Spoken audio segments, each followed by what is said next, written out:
আসসালামু আলাইকুম প্রিয় বন্ধুরা, আজকে হাজির হয়েছি জিনের সাথে সহবাস গল্পের চতুর্থ পর্ব নিয়ে। তাই কেউ স্কিপ না করে পুরো ভিডিও দেখবেন। তার আগে আরেকটি কথা, জিনের সাথে সহবাস গল্পর প্রথম, দ্বিতীয় ও তৃতীয় পর্ব যারা পড়েননি, পড়ে নিবেন। তাহলে আর দেরি কেন, চলুন শুরু করা যাক আজকের ভিডিও। কি তুমি জানো কে করছে বলো? আমার কথার জবাবে শামিমা বললেন, দুই পরিবারকে আমার সন্দেহ হয়। এক, আমার খালা ও তার পরিবার। দুই, আমার ফুফু ও তার পরিবার। শামিমার কথায় আমি কিছু বুঝতে না পেরে বললাম, মানে, তুমি আমাকে বিষয়টা খুলে বলো তো। তখন শামিমা বললেন, আমার খালাতো ভাইয়ের সাথে আমার বিয়ে দেয়ার কথা বলছিল। আমার খালাতো ভাই ও খালা আমাকে অনেক পছন্দ করে, কিন্তু আমার বাবা আত্মীয়র মধ্যে আমাকে বিয়ে দিবে না। শুধু খালা না, ফুফাতো ভাই ও আমাকে পছন্দ করে আর বিয়ে করতে চায়। আগেই বলছিলাম, বাবা কোনো আত্মীয়র মধ্যে আমাকে বিয়ে দিবে না। এই নিয়ে খালা ও ফুফুদের সাথে আমাদের অনেক ঝগড়া হয়।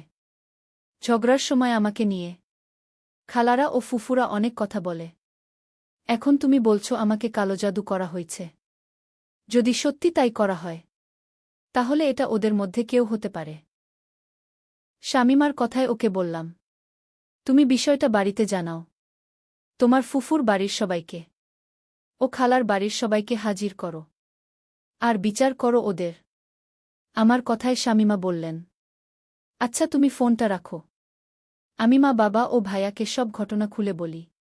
কথাটা বলে ফোনটা রেখে দিলেন শামিমা। ফোন রেখে শামিমা ওর মা, বাবা, ভাই সবাইকে ঘটনাটা খুলে বললেন। শামিমা বললেন, আমাকে কালো জাদু করা হয়েছে। কে করছে সেটা সঠিকভাবে জানা যায়নি।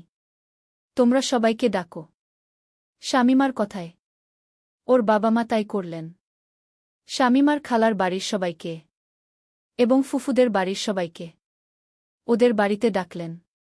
শামিমার বাবার ডাকে সবাই আসায়। শামিমার বাবা সবাইকে উদ্দেশ্য করে বললেন, দেখুন, এখানে সবাইকে ডাকা হয়েছে বিশেষ একটা কারণে। আমার মেয়ে শামিমার সাথে অদ্ভুত কিছু ঘটনা ঘটছে। আমরা অনেক চেষ্টা করে জানতে পারছি ওকে কালো জাদু করা হয়েছে। কে করছে সেটা জানতে পারিনি বলে সবাইকে ডাকা। আমি তোমাদের সবাইকে ডাকছি, কারণ সন্দেহটা তোমাদের উপরে। আমার মেয়ে শামিমার সাথে তোমাদের ছেলের বিয়ে দেইনি বলে রাগের বশে তোমাদের মধ্যে কেউ না কেউ এই কাজটা করছ। এখন কে করেছ এটা ক্লিয়ার করো, এতে তোমাদের জন্য ভালো হবে।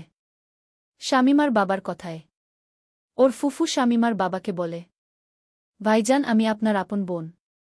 আপনার মেয়েকে আমার ছেলের বউ করতে চাইছিলাম, কিন্তু পারিনি। এই নিয়ে ঝগড়াও হয়েছে। কিন্তু আপনি কিভাবে ভাবলেন আমি আমার নিজের ভাতিজিকে কালো জাদু করব, বা আমার ছেলে করবে? আপনি এরকম একটা সন্দেহ আমাদের করতে পারলেন? ওদিকে শামিমার খালাও বলল, একই কথা। শামিমার খালা বললেন, দুলাভাই, আমি ও আমার পরিবার এমন না। আপনি ভুল ভাবছেন আমাদের। শামিমাকে আমার ছেলে পছন্দ করে, ওকে বিয়ে করতে পারেনি। তাই বলে কালো জাদুর মত একটা জঘন্য পাপ কাজ আমরা কিভাবে করতে পারি? আমরা এই বিষয়ে কিছু জানি না। ওদের কথায় শামিমার বাবা বললেন, তোমরা দুজনই আমার আপনজন। কিন্তু আপনজন বলে যে আমার মেয়ের ক্ষতি করবে না তা কিন্তু না। আমি আজ বা কাল আমার মেয়েকে কে কালো জাদু করছে সেটা জেনে ছাড়ব, তখন কিন্তু আর বাঁচার উপায় থাকবে না। শামিমার বাবার কথার জবাবে ওরা বললেন, আমাদের কথা চিন্তা না করে এটা চিন্তা করো। যেদিন সত্যিটা জানতে পারবেন সেদিন কি হবে? যেদিন জানবেন আমরা কেউ দোষী না, সেদিন কি হবে? আমরা সেই দিনের অপেক্ষায় থাকলাম। কথাটা বলে চলে গেলেন সবাই। সবাই চলে যাবার পর শামিমার মা বাবা ভাবতে লাগলেন, কে করতে পারে এমন কাজ?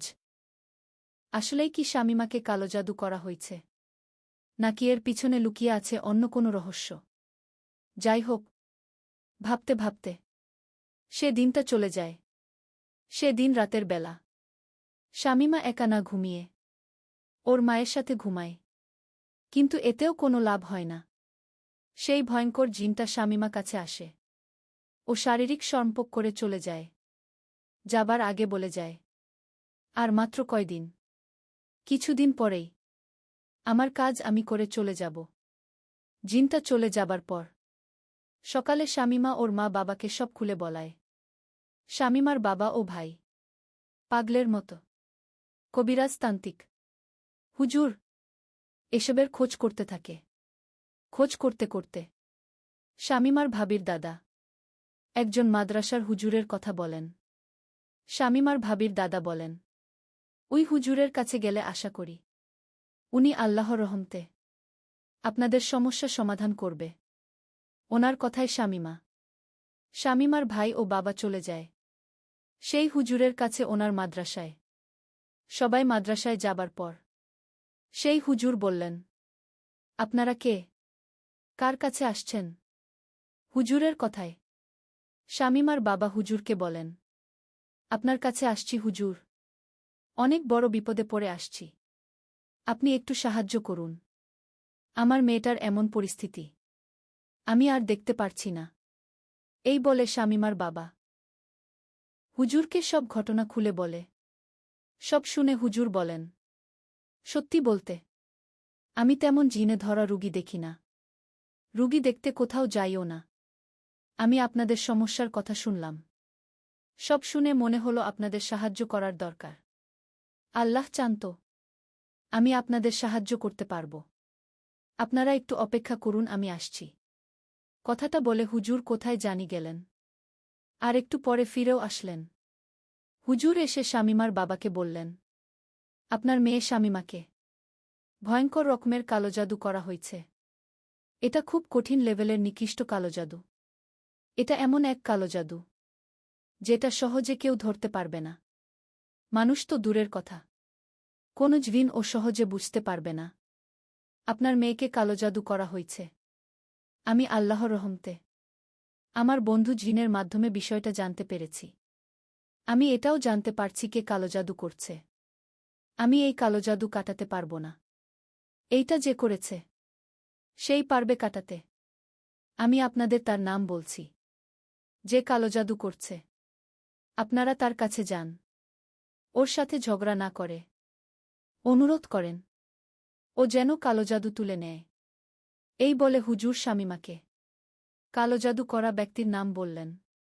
হুজুরের মুখে কালো জাদু করা ব্যক্তির নাম শুনে তারা যেন আকাশ থেকে পড়ল। কে সেই ব্যক্তি জানতে পারবেন একটু পর। হুজুরের মুখে সব ঘটনা শুনে শামীমারা বাড়িতে চলে আসে। বাড়িতে এসে শামীমা আমাকে কল করে। শামীমা আমাকে কল করে বলে, শিখর দেখা করো, জরুরি কথা আছে। শামীমার কথায় আমি রাজি হয়ে যাই। আর দুজনে দেখা করি। আমাদের দেখা হতে শামীমা বলে, শিখর, আমি জানতে পারছি আমাকে কালো জাদু কে করছে। ওর কথার জবাবে আমি বলি, তাই? কে করেছে?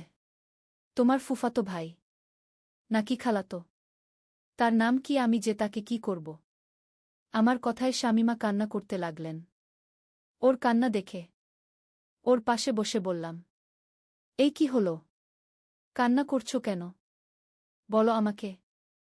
আমার কথায় শামীমা কান্না ভরা চোখে আমার দিকে তাকিয়ে বলল, দুনিয়াতে কি সত্যিকারের ভালোবাসা নেই?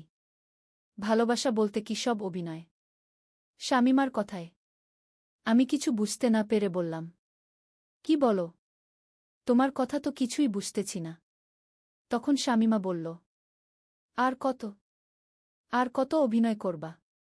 তুমি কেন করলা এমনটা শিখর? তুমি আমার ভালোবাসার সুযোগ নিয়ে এমনটা করতে পারলা? আমার বয়ফ্রেন্ড হয়ে আমাকে কালেজাদু করতে পারলা? শামীমার কথা শেষ হতে না হতে হঠাৎ করে শামীমার ভাই এসে আমার হাত চেপে ধরলেন আর বললেন, বল কেন করছিস এসব? শামীমার কথা ও তার ভাইয়ের আচরণে আমি বলে উঠি, ও তাহলে সত্যিটা জানতে পেরেছ তাই না? আমার কথায় শামিমা বলল। তাহলে স্বীকার করছ তুমি আমাকে কালো জাদু করেছ?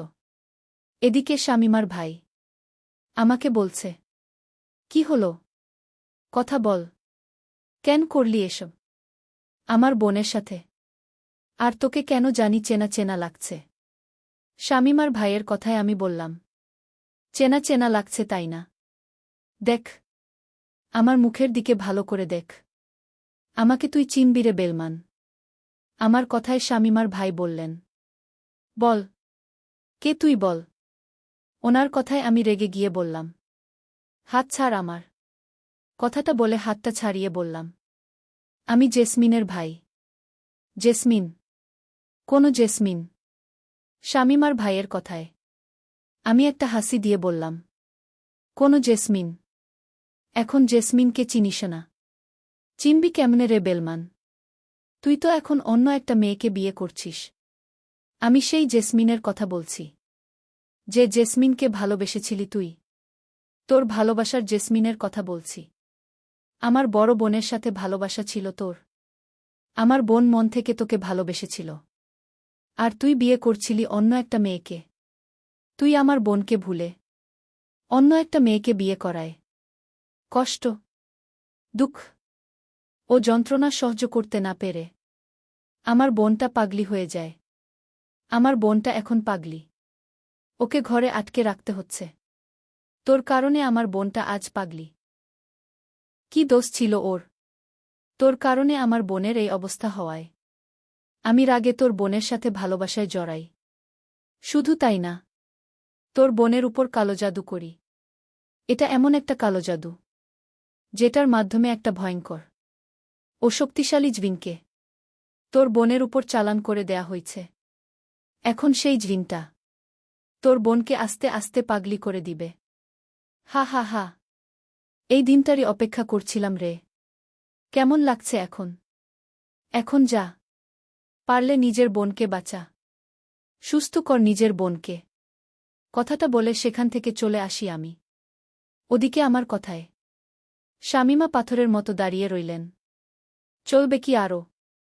ভিডিওটি ভালো লাগলে প্লিজ চ্যানেলটি সাবস্ক্রাইব করে ভিডিওতে লাইক দিয়ে কমেন্টে আপনার মূল্যবান মতামত জানিয়ে যাবেন। সবাইকে ধন্যবাদ।